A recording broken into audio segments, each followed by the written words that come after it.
Operation सिंदूर के दौरान भारत ने पाकिस्तान को भारी तरह नुकसान तो पहुंचाया ही, लेकिन इस ऑपरेशन ने आधुनिक युद्ध की नई तस्वीर भी पेश की। भारत ने ड्रोन और इलेक्ट्रॉनिक युद्ध की ताकत से दुश्मन को चकमा दिया था। और अब बड़ी खबर ये है कि वही हथियार जिनसे पाकिस्तान को ऑपरेशन सिंदूर में निशाना बनाया गया, भारत अब उन्हें बड़े स्तर पर खरीद रहा है। दरअसल बंशी ड्रोन, जो मूल रूप से कनाडाई तकनीक पर आधारित हैं, भारत की खरीदारी का हिस्सा बन गए। ये जेट विमानों की नकल इतनी बखूबी करते हैं कि रडार सिग्नल से दुश्मन को ऐसा लगता है कि कोई असली लड़ाकू विमान सामने से आ रहा। ऑपरेशन सिंदूर के दौरान ये ड्रोन इस्तेमाल किए गए। भारत ने 2 बंशी ड्रोन लॉन्च किए जो पाकिस्तान के कुछ क्षेत्र में गिरे।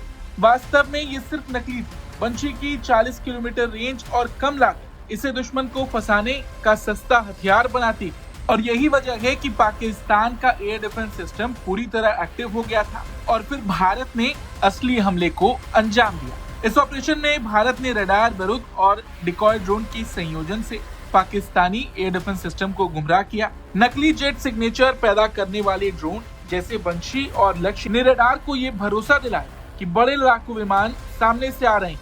आपको बता दें, लक्ष्य ड्रोन डीआरडीओ का कमाल, ये भी लड़ाकू विमानों की नकल करते हैं, रडार को बुरी तरह भ्रमित कर देते। पाकिस्तान को चकमा देने में इनका भी बड़ा हाथ रहा। दरअसल इस अभियान के दौरान भारत ने लक्ष्य को लॉन्च कर पाकिस्तानी रडार, एयर डिफेंस और कमांड सिस्टम को पूरी तरह से एक्टिव कर दिया। पाकिस्तान को ऐसा लगा कि भारत के विमान बड़े पैमाने पर हमले करने जा रहे हैं, लेकिन ये सिर्फ पायलटलेस ड्रोन थे। 8 किलोमीटर की ऊंचाई तक उड़ने वाला लक्ष्य ड्रोन न सिर्फ ट्रेनिंग में उपयोगी है बल्कि जासूसी और भ्रम फैलाने में भी माहिर है। और भारत ने ऑपरेशन सिंदूर के दौरान इस ड्रोन का भी इस्तेमाल बड़ी ही चालाकी से किया।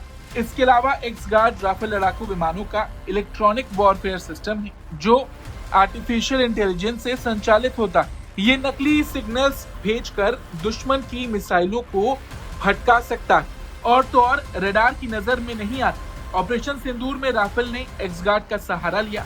भले ही कोई विमान सीमा पार न गया हो, लेकिन यहाँ पर इसकी भूमिका बहुत बड़ी रही। वही अगर बात करें collaborative long range target saturation destruction system यानी CLRTS-DS, ये क्रांतिकारी ड्रोन सिस्टम जो स्वान ड्रोन के झुंड पर आधारित। इसकी रेंज 1000 किलोमीटर से अधिक है, जो लक्ष्यों को घेराबंदी कर पूरी तरह डिस्ट्रॉय कर सकता है। भारतीय वायुसेना के लिए 5500 करोड़ रुपए का ये प्रोजेक्ट 24 अक्टूबर 2025 को मंजूर हुआ। हालांकि आपको बता दें कि ऑपरेशन सिंदूर के वक्त ये विकास के दौर में था, इसलिए इसका सीधा इस्तेमाल नहीं हुआ। लेकिन इस अभियान ने CLRTS-DS जैसी तकनीकों की जरूरत को रेखांकित किया ताकि भविष्य के मिशन में दुश्मन को दूर से ही निस्तेनाबूद किया जा सके। और यही वजह है कि अब भारतीय वायुसेना के लिए 5500 करोड़ रुपए का ये प्रोजेक्ट मंजूर किया गया। कुल मिलाकर देखा जाए तो ऑपरेशन सिंदूर ने ये साबित किया कि आधुनिक युद्ध किस तरह से लड़ा जाता है। भारत ने बिना किसी बड़े विमान, बिना किसी बड़ी मिसाइलों के भी पाकिस्तान को भारी नुकसान पहुंचाए। भारत ने ड्रोन और इलेक्ट्रॉनिक युद्ध की ताकत से पाकिस्तान को चकमा दिया। पाकिस्तान के कई आतंकी ठिकानों को निशाना बनाया गया। पाकिस्तान के एयर बेसिस को भी निशाना बनाया। और आपको बता दें, इसमें इन सभी हथियारों की एक बड़ी भूमिका रही। इन्हीं के चलते भारत ने बाद में बड़ी बड़ी मिसाइलों को आसानी से पाकिस्तान में लॉन्च किया। कुल मिलाकर ऑपरेशन सिंदूर ने साबित कर दिया कि ड्रोन से बिना जोखिम के दुश्मन को हराया जा सकता है। पाकिस्तान का एयर डिफेंस सिस्टम पूरी तरह से बेकार साबित हुआ। भारत को कम खर्च में बड़ी जीत मिली।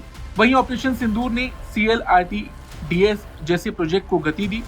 79,000 करोड़ रुपए के नए सौदों से भारतीय सेना और मजबूत होगी। बंशी और लक्ष्य जैसे ड्रोन किसी भी परिस्थिति में दुश्मन को चकमा दे सकते हैं। भारत अब वैश्विक ड्रोन सुपर पावर बनने की दिशा में बड़े कदम उठा रहा है। इस डील को लेकर आपका क्या कुछ कहना है, कमेंट करके जरूर बताएं। Bureau report, Bharat.